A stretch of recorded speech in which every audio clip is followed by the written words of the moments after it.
Good morning, dear students. Today the date is 18th April 2020 and the day is Saturday.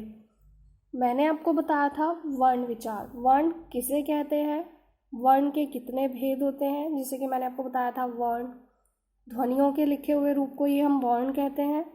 वर्ण के दो भेद होते हैं, स्वर और व्यंजन। स्वर क्या होता है, जिन वर्णों के उच्चारण में हमें किसी अन्य वर्ण की सहायता नहीं लेनी पड़ती, और स्वरों की मात्राएं भी होती हैं जो कि मैंने आपको बताई थी। अब आज हम देखते हैं व्यंजन। व्यंजन जिन वर्णों के उच्चारण में स्वरों की सहायता ली जाती है उन्हें व्यंजन कहते हैं। जिन वर्णों के उच्चारण में, इट मीन जिन शब्दों के, जिन अक्षरों के उच्चारण में, मतलब जिन अक्षरों को हम जब बोलते हैं उनको बोलते समय हमें स्वरों की सहायता लेनी पड़ती है, उन्हें हम क्या कहते हैं, व्यंजन कहते हैं। जैसे मैंने यहाँ लिखा है क प्लस अ, क। जितने भी व्यंजन होते हैं, यहाँ मैंने व्यंजन लिखे हैं, यहाँ जितने भी व्यंजन होते हैं इन सभी को बोलने के बाद इनमें किसकी आवाज़ आती है, अ की आवाज़ आती है।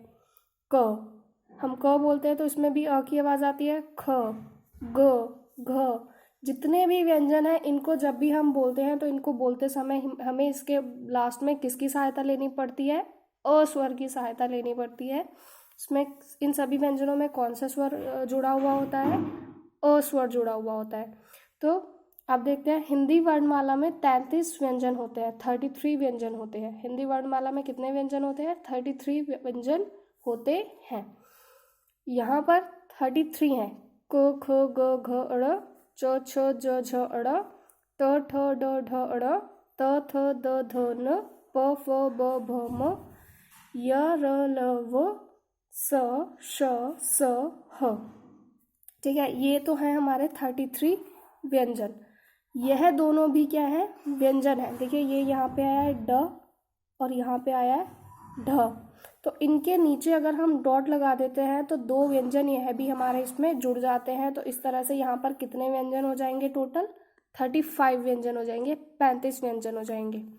ठीक है, अब व्यंजन वही होते हैं जिन वर्णों के उच्चारण में हमें स्वरों की सहायता लेनी पड़ती है, उन्हें हम क्या कहते हैं, व्यंजन कहते हैं। अब थोड़ा सा हम आगे देखते हैं, नीचे लिखे अक्षरों को मिलाकर शब्द बनाओ। जैसे कि मैंने आपको बताया कि हर व्यंजन के साथ अ स्वर जुड़ा हुआ होता है और कुछ के साथ दूसरे स्वर भी लगे होते हैं जिनकी हम मात्राएं लगाते हैं। तो पहला देखते हैं यहाँ पे, र प्लस आ प्लस म प्लस ओ।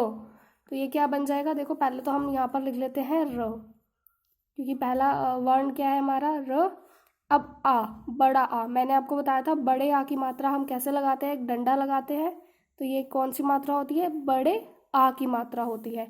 अब जैसे मैंने आपको यहाँ पर दिखाया था, क में हमने अ जोड़ा है तो क्या बना है, क, क्योंकि हमने इस व्यंजन को जब बोला तो इसके अंत में किसकी आवाज़ आई, अ स्वर की आवाज़ आई ना।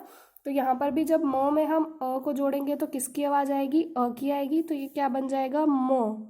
तो क्या हो गया ये, राम। क्या हो गया ये, राम।